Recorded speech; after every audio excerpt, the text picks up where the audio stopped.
이제 하나님 말씀 함께 보겠습니다. 오늘 하나님 말씀은 요한복음 17장입니다. 요한복음 17장 9절부터 19절 말씀을 교대로 한 절씩 읽겠습니다. 요한복음 17장 9절부터 19절 말씀 우리 교대로 한 절씩 읽습니다.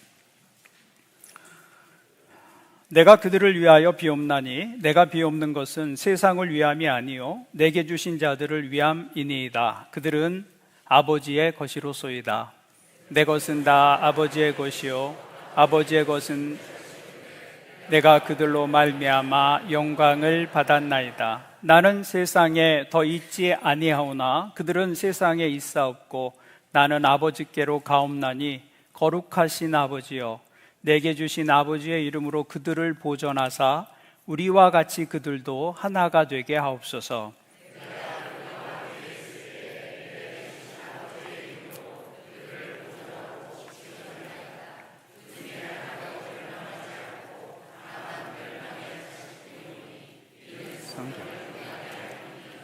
내가 아버지께로 가오니 내가 세상에서 이 말을 하옵는 것은 그들로 내 기쁨을 그들 안에 충만히 가지게 하려 함이니이다. 그들에게 주었사오니 세상이 그들을 미워하였사오니 이는 내가 세상에 속하지 아니한 같이 그들도 세상에 속하지 아니함으로 인함이니이다. 내가 비옵는 것은 그들을 세상에서 데려가시기를 위함이 아니요 다만 악에 빠지지 않게 보존하시기를 위함이니이다. 세상에서 아니한 같이 그들도 세상에 속하지 아니하였사옵나이다. 그들을 진리로 거룩하게 하옵소서. 아버지의 말씀은 진리니이다. 아버지께서 나를 세상에 보내신 것 같이 나도 그들을 세상에 보내었고, 함께 읽습니다. 또 그들을 위하여 내가 나를 거룩하게 하오니 이는 그들도 진리로 거룩함을 얻게 하려 함이니이다. 아멘. 우리는 매일 아침 눈을 뜨자마자 전쟁터로 나갑니다. 세상은 사실 하나의 큰 전쟁터입니다. 사람들은 매일 그 치열한 생존 경쟁의 전쟁터로 내몰리고 있는 것이죠. 그래서 우리는 전쟁이라는 단어에 익숙합니다. 웬만하면 전쟁이라고 불러요. 출퇴근도 전쟁이고 입시도 전쟁이고 취업도 전쟁이고, 차를 모는 사람들은 주차장에서 주차 전쟁을 벌이고, 우리가 살아가는 것 자체, 일하는 것 자체를 우리는 직업 전선이라고 부릅니다. 그냥 전쟁의 선이라고 말하고 있는 것이죠. 싸울 일이 없는 사람은 하다못해 살과의 전쟁이라도 합니다. 그렇죠? 이처럼 삶은 그 자체로 거대한 전쟁터이며 우리는 매 순간 살아남기 위해서 최선을 다해서 힘을 다해서 버텨내고 있는 것입니다. 그런데 성경은 우리 눈에 보이는 이 보이는 전쟁이 전부가 아니고 보이지 않는 그 영역 속에 더 큰 전쟁이 있다고 말씀하고 있습니다. 에베소서는 이렇게 말씀합니다. 우리의 씨름은 혈과 육을 상대하는 것이 아니요 통치자들과 권세들과 이 어둠의 세상 주관자들과 하늘에 있는 악의 영들을 상대함이라. 성경은 우리가 살아가는 이 삶의 배후에 보이지 않는 영적 존재가 있다. 그것들이 하나님을 대적하고 우리는 그 틈바구니 속에서 전쟁을 치르며 이 땅을 살아간다. 성경은 그렇게 말씀하고 있습니다. 문제는 많은 그리스도인들이 이 전쟁을 모르고 살아간다는 데 있습니다. 내가 전쟁터에 있다는 사실조차 모르는 군인이 있다면 그는 안전하지 못할 것입니다. 그는 큰 위험에 빠지게 될 것입니다. 적이 누구인지도 모르고 어디에서 공격하는지도 모른다면 그 싸움은 싸워보기도 전에 이미 패한 것입니다. 그래서 주님께서는 십자가를 지시기 전날 밤 제자들을 위해서 아주 긴 기도를, 요한복음 17장에 있는 그 기도를 주님 앞에 드렸습니다. 예수님은 제자들이 세상에서 성공하기를 위해서 기도하지 않으셨습니다. 그들의 삶이 건강하고 부유하고 평안하기를 위해서 기도하지도 않으셨습니다. 주님의 가장 큰 관심은 이 영적 전쟁에서 제자들이 악에 넘어지지 않고 그 유혹에 빠지지 않도록 지켜주시기를 위한 것이었습니다. 오늘 본문 요한복음 17장은 예수님의 마지막 기도이며 동시에 이 땅을 살아가고 있는 그리스도인들, 성도들을 위한 영적 전쟁의 지침서라고 말할 수 있습니다. 오늘 이 말씀을 통해서 우리는 우리가 살아가는 세상이 어떤 세상이며 이 전쟁터에서 우리가 어떻게 승리할 수 있는지 하나님의 은혜를 나누고자 합니다. 요한복음 17장은 예수님의 대제사장적 기도라고 알려진 그런 말씀이라고 소개를 드렸어요. 십자가를 지시기 전날 밤 예수님은 제자들을 위해서 이렇게 기도하셨습니다. 9절을 보십시오. 내가 그들을 위하여 비옵나니 내가 비옵는 것은 세상을 위함이 아니요 내게 주신 자들을 위함이니이다. 그들은 하나님의 것이로소이다. 예수님은 무슨 교회 건물을 달라고 기도하시지도 않고요, 조직이나 제도를 위해서 기도하시지도 않으셨습니다. 주님은 이 땅에서 하나님의 영광을 나타내며 살아가게 될 그 제자들을 위해서 기도하셨습니다. 그러므로 교회가 무엇보다 먼저 기도해야 할 것은 사람들을 위한 기도여야 하는 것이죠.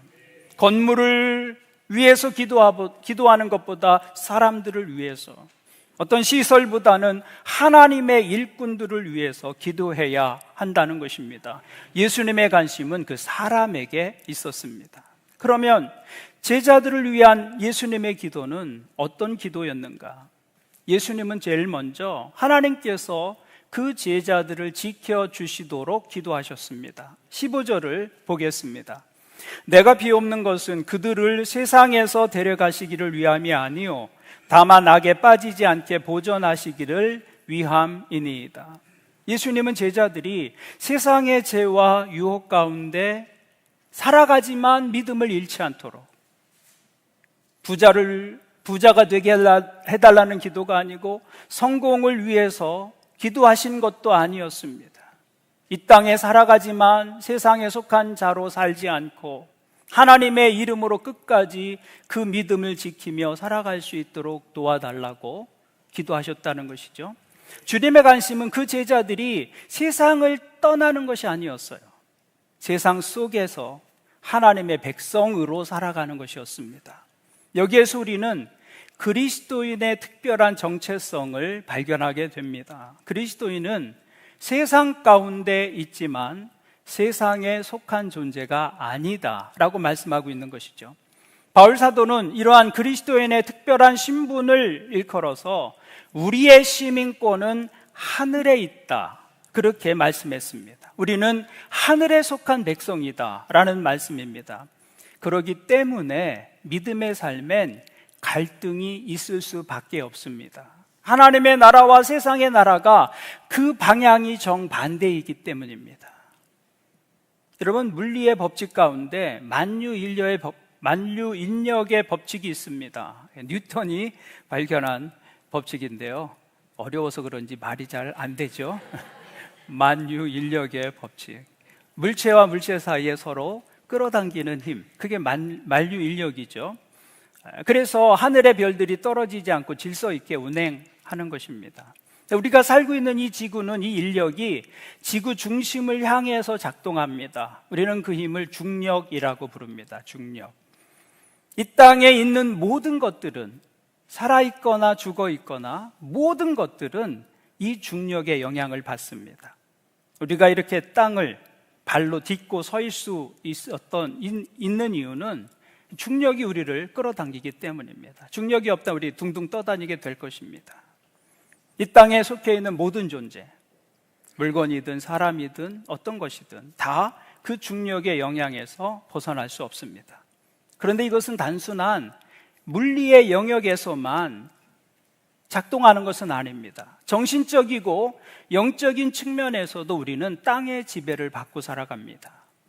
아담과 하와가 타락한 이후에 그 에덴 동산으로부터 쫓겨난 인간은 종신토록 땅을 갈고 땅에서 수고해야만 살 수 있는 땅의 메인 존재가 되었습니다. 그래서 땅의 것이 전부인 줄 알고 우리가 살아가는 것이죠. 그것이 타락의 결과입니다. 그런데 우리의 시민권이 하늘에 있다는 말씀은 우리가 본질적으로 이 땅의 사람들이 아니라 하늘에 속한 존재다라고 말씀하고 있는 것이죠.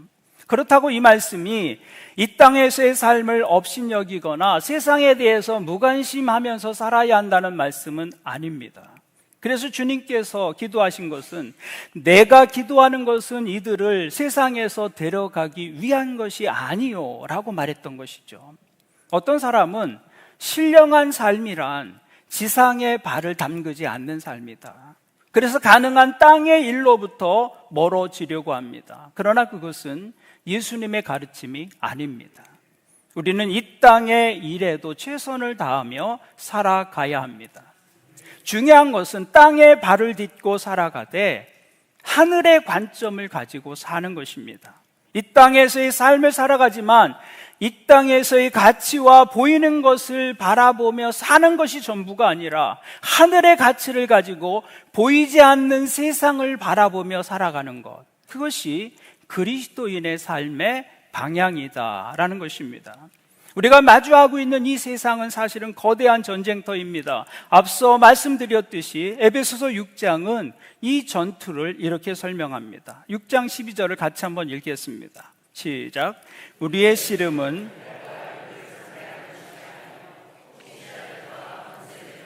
이 어둠의 세상 주관자들과 사느냐 죽느냐의 싸움입니다. 이 전쟁이 이렇게 심각하다는 거예요. 한나절 운동하고 쉽게 잊어버리는 그런 경기가 아니고 사느냐 죽느냐 치열한 전쟁이라고 말씀하고 있습니다. 하지만 많은 그리스도인들이 이 영적인 전투를 잊고 살고 있다는 것입니다. 천상병 시인의 귀천이라는 시가 있습니다. 많은 분들이 좋아하는 시죠. 시인은 이 시에서 인생을 이렇게 노래합니다. 나 하늘로 돌아가리라. 아름다운 이 세상 소풍 끝내는 날 가서 아름다웠다고 말하리라. 시인은 인생을 소풍이라고 묘사합니다.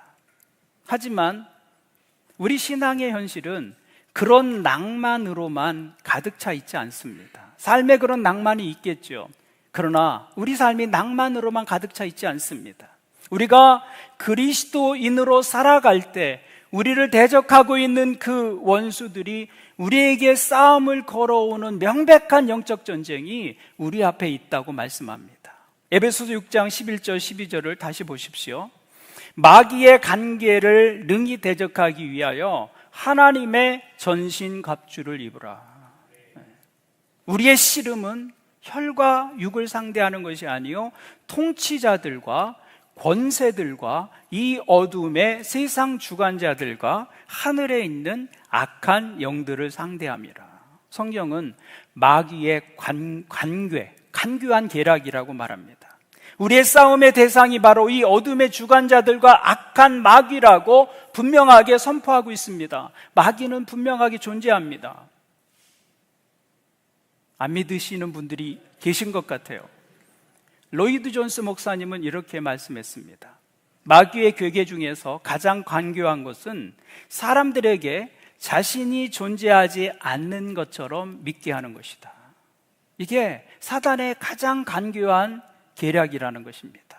어쩌면 이 사탄의 계략이 현대인들에게 가장 성공적으로 먹혀들었다라고 말할 수 있습니다. 그래서 현대인들은 과학이 발달한 이 시대에 무슨 마귀냐 그러면서 코웃음을 칩니다. 그것은 과학이 발달하기 전 세상을 설명하는 이론이 충분하지 않았을 때 작동했던 이야기지. 이제는 전혀 설득력이 없는 이야기다. 많은 사람들이 그렇게 생각합니다. 그러나 성경은 창세기에서부터 마지막 요한계시록까지 성경 전체에 걸쳐서 마귀의 존재와 그들의 활동을 우리에게 경고하고 있습니다. 베드로전서는 이렇게 말씀합니다. 근신하라, 깨어라. 너희 대적 마귀가 우는 사자같이 두루다니며 삼킬 자를 찾나니. 이것이 우리가 살아가는 삶의 모습이라는 거예요. 우리가 하나님의 자녀라고 해서 사단이 우리를 피해가지 않습니다. 오히려 사단은 성도들을 삼키려고 두루 삼킬자를 찾고 있다고 말씀합니다. 그래서 이어지는 구절은 이렇게 말씀하고 있습니다. 너희는 믿음을 굳건하게 하여 그를 대적하라. 그와 맞서서 싸우라고 우리에게 말씀하고 있는 것이죠. 그것이 그리스도인의 삶이라는 것입니다. 그런데 우리가 이 영적 전쟁에 실패하는 주된 원인은 이 마귀의 존재를 무시하거나 과소평가하기 때문입니다. 마귀는 결코 만만한 존재가 아닙니다. 마귀는 하나님의 백성들을 넘어뜨리는데 특화된 존재입니다. 인류의 역사만큼 긴 노하우를 사단은 가지고 있습니다. 태초의 인간인 아담에서부터 사단은 인간을 어떻게 하면 무엇을 통해서 넘어뜨릴 수 있을지 엄청난 노하우를 가지고 있는 존재입니다. 심지어 예수님을 시험할 때도 마귀는 주님께서 40일을 금식하셨다는 그 약점을 알고 그 부분을 집중해서 공격합니다. 마귀는 무엇을 어떻게 건드리면 우리가 무너지는지를 우리보다 더 잘 알고 있습니다. 어떤 사람은 돈에 약하고, 어떤 사람은 성에 약하고, 어떤 사람은 유난히 질투심이 많은 사람이 있는가 하면 게으름과 태만함 때문에 무너지는 사람도 있습니다. 사단은 우리의 약점을 너무나 잘 알고 있고 그 약점들을 공격의 통로로 사용하고 있습니다. 그래서 우리가 깨어있지 않으면 우리의 약점은 악을 부르는 초대장이 됩니다. 그래서 우리가 자주 넘어지는 것입니다. 우리가 결심하고 또 결심해도 넘어지는 이유는 무엇입니까? 마귀가 우리를 공격하고 있기 때문에. 마귀는 결코 과소평가할 대상이 아니다라는 것입니다. 그렇다고 마귀를 과대평가해서도 안 됩니다. 어떤 사람은 모든 일, 원치 않는 모든 일을 전부 마귀가 한 짓이다 라고 돌리는 사람이 있어요. 머리만 아파도 마귀가 나를 공격한다. 부부싸움을 해도 마귀가 지금 아내 속에 들어가서 나를 긁고 격분시킨다. 잘못은 자기가 해놓고 아내를 마귀의 하수인으로 만들어버립니다. 그래서 막 사단아 물러가라. 겉으로는 말 못하고 속으로 사단아 물러가라. 어떤 때는 마귀도 억울할 거예요. 내가 하지 않았는데 내가 했다고 하면서 막 마귀야 물러가라, 사탄아 물러가라 그러면 사탄이 얼마나 억울하겠습니까? 사탄을 과대평가하는 것도 문제고 또 과소평가하는 것도 문제입니다. 중요한 것은 이것입니다. 우리의 삶에 악한 존재가 존재하고 있고 그것을 인정하면서 매일 깨어있는 삶을 살아가는 것, 그것이 우리가 붙들어야 할 진리인 것이죠. 그렇다면 우리는 어떻게 그 사단과의 영적 전쟁에서 승리할 수 있을까요? 어떻게 사는 것이 이 땅 위에서 살아가면서 하늘에 속한 존재로 살아가는 것이 되겠습니까? 오늘 본문 14절을 보십시오. 내가 아버지의 말씀을 그들에게 주었사오매 세상이 그들을 미워하였사오니 이는 내가 세상에 속하지 아니함 같이 그들도 세상에 속하지 아니함으로 인함이니이다. 우리가 세상에 속하지 않게 하시려고 주님께서 우리에게 무엇을 주셨다고 말씀합니까? 아버지의 말씀을 우리에게 주셨다고 말씀합니다. 이어지는 17절은 이렇게 말씀합니다. 그들을 진리로 거룩하게 하옵소서. 아버지의 말씀은 진리이니이다. 무엇이 우리를 거룩하게 한다고 말씀하고 있습니까? 진리 곧 하나님의 말씀이 우리를 거룩하게 하고 우리를 세상으로부터 지켜주신다고 말씀하고 있습니다. 따라서 그리스도인이 다른 방법으로는 세상을 이길 수가 없습니다. 오직 하나님의 말씀을 붙들고 살아가는 것, 그것이 유일하게 세상을 이기는 길이다 라고 말씀하고 있는 것이죠. 그래서 예수님께서도 이 땅에서 사단의 유혹을 받으셨을 때 하나님의 말씀을 붙들고 자신을 지켜내셨습니다. 광야에서 40일을 줄이셨을 때 찾아온 그 사탄을 주님이 어떻게 물리치십니까? 마태복음 4장은 이렇게 말씀합니다. 예수께서 대답하여 이르시되 기록되었으되 사람이 떡으로만 살 것이 아니요 하나님의 입으로부터 나오는 모든 말씀으로 살 것이라 하였느니라. 이건 예수님이 하신 말씀이 아닙니다. 신명기에 이미 기록된 하나님의 말씀이에요. 주님은 그 강력한 유혹의 순간에 신명기에 기록된 하나님의 말씀을 기억해내셨고 그 말씀을 붙들고 승리하셨다는 거예요. 그것이 우리의 모범이 되고 있는 것이죠. 그렇습니다. 우리의 영혼이 하나님의 말씀에 붙잡힐 때 거기에 참된 승리가 있는 것이고 거기에 참된 변화가 있는 것이고 거기에서 우리는 참된 능력을 경험하게 됩니다. 그래서 사탄은 우리가 하나님의 말씀을 붙들고 살아가는 것을 두려워합니다. 우리가 삶 속에서 지속적으로 하나님의 말씀에 집중하고 그것을 붙들고 살아가는 것을 사단은 가장 두려워합니다. 그러므로 우리가 힘쓰고 애를 써야 하는 것은 우리의 마음과 생각 속에 하나님의 말씀을 담는 것입니다. 그게 우리의 영적 전투의 중요한 무기들이 됩니다. 사단이 대적할 때 하나님의 말씀을 꺼내려고 열어봤는데 내 영혼에 하나님의 말씀이 없어요. 사용할 하나님의 말씀이 없다고요. 어떻게 이 영적 싸움에서 이길 수 있겠습니까? 그래서 우리에게 중요한 것은 우리의 마음과 생각 속에 하나님의 말씀을 담는 것이다. 히브리서 4장은 이렇게 말씀합니다. 하나님의 말씀은 살아있고 활력이 있어 좌우의 날선 어떤 검보다도 예리하여 혼과 영과 및 관절과 골수를 찔러 쪼개기까지 하며 또 마음의 생각과 뜻을 판단하나니. 하나님의 말씀은 단지 인쇄된 문자가 아니라는 거예요. 여기 기록된 글자가 하나님의 말씀이 아니다라고 말씀하고 있는 것이죠. 하나님의 말씀은 살았다라고 말해요. 살았다. 우리가 이 말씀을 읽으면서 그 하나님의 말씀을 이해하고 경험하며 깨닫고 그 말씀을 내 영혼에 담고 그 말씀을 붙들고 살아갈 때 그때 말씀이 살아있는 것이죠. 하나님의 말씀은 살았고 운동력이 있어서 좌우의 어떤 날선 검보다도 예리하다. 그래서 우리의 온 마음을 속속들이 검사하고 병든 곳을 수술하고 치료합니다. 그러므로 우리의 인생은 하나님의 말씀을 만날 때 새롭게 시작되는 것입니다. 여러분의 믿음의 여정을 한번 돌아보십시오. 언제 여러분이 하나님을 믿게 되었습니까? 하나님의 말씀을 듣고 깨닫게 되었을 때 이전에는 믿어지지 않았던 것들이 믿어지기 시작합니다. 하나님의 존재가 믿어지기 시작하고 보이지 않는 세계가 믿어지기 시작하고 하나님의 말씀으로 인해서 일어난 결과입니다. 언제 우리가 하나님을 더 깊게 이해하고 경험하게 됩니까? 하나님의 말씀을 듣고 깨달을 때입니다.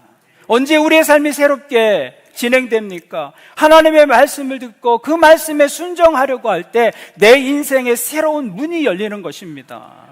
성경의 위대한 인물들을 보십시오. 그들은 예외 없이 하나님의 말씀과 함께 인생을 새롭게 시작한 사람들이었습니다. 하나님의 말씀이 없었다면 그들의 삶도 없었습니다. 하나님의 말씀이 없었다면 믿음의 조상 아브라함도 이방 땅에서 우상 숭배자로 그 인생을 끝내고 말았을 것입니다. 하나님의 사람 모세도 하나님의 말씀이 없었다면 미디안 광야의 한 목동의 삶으로 그 인생이 마치고 말았을 것입니다. 하나님의 말씀이 없었다면 바울 사도도 교회를 핍박하는 잔인한 박해자로 인생을 마치고 말았을 것입니다. 하나님의 말씀이 없었다면 그들의 삶도 없었습니다.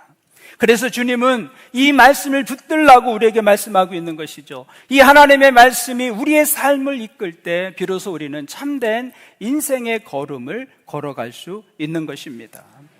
그래서 하나님께서 내 인생에 찾아오실 때 일어나는 가장 첫 번째 현상은 하나님의 음성이 들리기 시작하는 거예요. 하나님의 말씀이 이해되기 시작합니다. 그리고 그 말씀이 믿어지기 시작하죠. 하나님의 말씀을 들을 때 믿음이 생겨납니다. 하나님의 말씀이 내 영혼에 들릴 때 삶의 상처가 치유되고 회복되기 시작합니다. 그 말씀이 들릴 때 내 인생의 절망과 두려움이 물러가고 하나님의 평안이 나를 지배하게 됩니다. 그 말씀을 들을 때 내가 비록 고난 속에 있어도 인내하며 살아갈 수 있는 힘을 얻게 되는 것입니다. 그래서 하나님의 말씀이 들리는 한 우리 인생은 소망이 있는 것이죠. 그래서 그리스도인은 힘들 때 더욱 하나님의 말씀을 가까이 해야 합니다. 어려울 때일수록 하나님의 음성을 들으려고 영혼의 귀를 열어야 하는 것이죠. 그 말씀 속에 길이 있고 그 말씀 속에 하나님의 계획과 인도하심이 있기 때문입니다. 그래서 그리스도인들은 말씀의 사람들입니다. 사단은 말씀 없이 사는 사람을 전혀 두려워하지 않습니다. 그가 누구라도 상관이 없습니다. 말씀 없이 살고 말씀 없이 선택하고 말씀 없이 결정하는 그 인생을 살아가는 사람을 사단은 전혀 두려워하지 않습니다. 오히려 손쉬운 밥이라고 생각합니다. 그런데 우리가 명심해야 하는 것은 성경을 그저 부적처럼 소유한다고 해서 하나님의 능력이 나타나는 것이 아닙니다. 요한계시록 1장은 이렇게 말씀합니다. 이 예언의 말씀을 읽는 자와 듣는 자와 그 가운데 기록한 것을 지키는 자는 복이 있나니. 그 말씀을 읽는 자와 듣는 자와 그리고 지키는 자가 복이 있다. 가장 중요한 것은 지키는 거예요. 순종하는 삶입니다. 우리가 말씀을 듣고 읽는 이유는 지키고 순종하기 위한 것입니다. 말씀을 듣고 순종할 때 그 말씀은 사단이 빼앗아 갈 수 없는 능력으로 내 영혼 속에 역사하게 됩니다. 말씀을 읽고 듣는 것에서 멈추면 아무런 소용이 없습니다. 음식점에서 메뉴판을 읽는다고 배가 불러지는 것은 아닙니다. 메뉴판을 읽는 이유는 무엇입니까? 음식을 선택하고 먹기 위한 것입니다. 마찬가지입니다. 우리가 하나님의 말씀을 읽고 듣는 이유는 순종하기 위한 것입니다. 그런 의미에서 믿음은 머리가 아니라 몸으로 배우는 것입니다. 믿음은 이론이 아니라 실천으로 배우는 것이다. 여러분, 순종으로 배운 믿음은 쉽게 무너지지 않습니다. 무엇이든지 몸으로 배운 것은 잊혀지지 않습니다. 여러분, 한번 자전거를 배우시면 평생 잊어버리지 않습니다.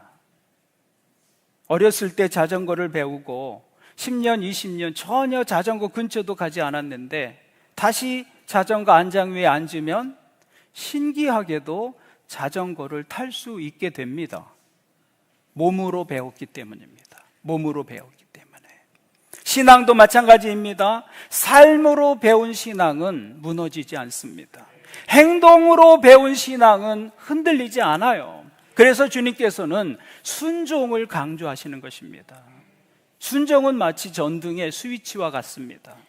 발전소에서 아무리 강력한 전기가 연결되어 있어도 스위치를 켜지 않으면 불은 들어오지 않아요. 아무리 휘황찬란한 조명이라 할지라도 스위치 없이는 무용지물이 되고 맙니다. 우리 지지난주 금요일 심야 기도회 때 에어컨이 고장나서 엄청 덥게 예배를 드렸어요. 아주 옛날로 돌아가서 마치 산상 기도회 하는 것 같은 그런 느낌으로 땀을 흘리면서 예배를 드렸습니다. 문제를 찾아보니까 스위치의 문제였어요. 스위치를 갈았습니다. 그 작은 스위치가 작동하지 않으니까 수천만 원 들여서 설치한 그 에어컨이 무용지물이 되더라고요. 마찬가지입니다. 우리 마음에 선한 생각과 선한 결심이 가득하다 할지라도 순종의 스위치를 켜지 않으면 무용지물이 되는 것이죠. 그러므로 여러분의 삶에 순종의 스위치를 켜야 합니다. 순종이 거룩의 열쇠입니다. 우리가 말씀을 붙들고 하나님께 순종할 때 마귀는 우리의 머리털 하나도 상하게 하지 못하는 무력한 존재가 되고 말 것입니다.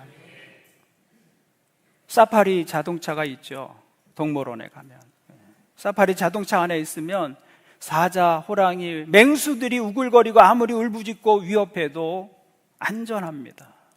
그 사파리 차량 안에 있으면 맹수들이 우리의 손끝 하나 대지 못합니다. 해하지 못해요. 우리가 말씀의 울타리 안에 거하며 순종할 때 사단은 더 이상 우리를 위협하지 못한다는 것입니다. 사랑하는 성도 여러분, 이 치열한 영적 전쟁터에서 승리하기를 원하십니까? 그렇다면 오늘 여러분의 삶에 순종의 스위치를 쉬셔야 합니다. 이 예배가 끝나고 일상의 삶으로 돌아가면 우리는 그 삶의 현장에서 수많은 사단의 공격을 받게 될 것입니다. 남이 나보다 잘 되고 더 성공하고 더 크게 어떤 결과를 얻게 되면 사단은 질투와 비교의 영으로 우리에게 찾아와요. 우리를 공격합니다. 그때 사촌이 땅을 사면 배가 아픈 세상의 법칙으로 반응하는 것이 아니라 우는 자들과 함께 울고 즐거워하는 자들과 함께 즐거워하라는 그 하나님의 말씀에 순종의 스위치를 켜는 것입니다. 그래서 동료의 성공과 잘됨을 진심으로 축하해주고 함께 기뻐하는 것이죠. 그때 우리는 사단에게 무너지지 않는 삶을 살게 되는 것입니다. 작은 이익 앞에서 유혹받을 때가 있습니다. 사단은 세상은 다 그렇게 산다며 정직 잠깐 내려놓고 눈 찔끔 감으라고 우리에게 유혹합니다. 그 유혹 앞에서 속이는 저울은 여호와께서 미워하시나 공평한 주는 주가 기뻐하시느니라. 그 하나님의 말씀에 순종의 스위치를 켜는 것입니다. 그래서 불의한 이익보다는 정직을 선택하며 사는 것이죠. 내게 상처 주고 아픔 준 사람 있습니다. 그 사람을 향해서 사단은 공격하고 원수를 갚으라고 유혹합니다. 그때 복수의 마음을 품고 기회를 노리는 그런 삶이 아니라 서로 인자하게 하며 불쌍히 여기며 용서하기를 하나님께서 너희를 용서하신가 같이 하라라는 그 말씀에 순종의 스위치를 켜는 것입니다. 우리가 그렇게 순종할 때 마귀의 모든 공격과 계획은 다 무너지고 우리는 그 전쟁에서 승리를 경험하게 될 것입니다.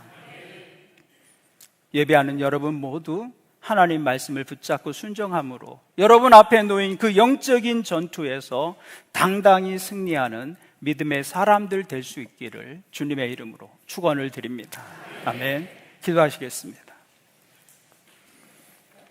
하나님 아버지, 우리를 구원해 주시고 또 자녀 삼아 주셔서 감사합니다. 우리 이 땅에 발붙이고 살아가는데 우리의 삶의 자리에 우리의 시선을 빼앗고 또 관심을 끌어가는 수많은 유혹과 시험거리들이 있음을 고백합니다. 예배하면서 깨어있는 마음 갖게 도와주옵소서. 하나님의 말씀에 순종함으로 이 영적인 싸움에서 승리하는 하나님의 자녀들 되게 하여 주옵소서.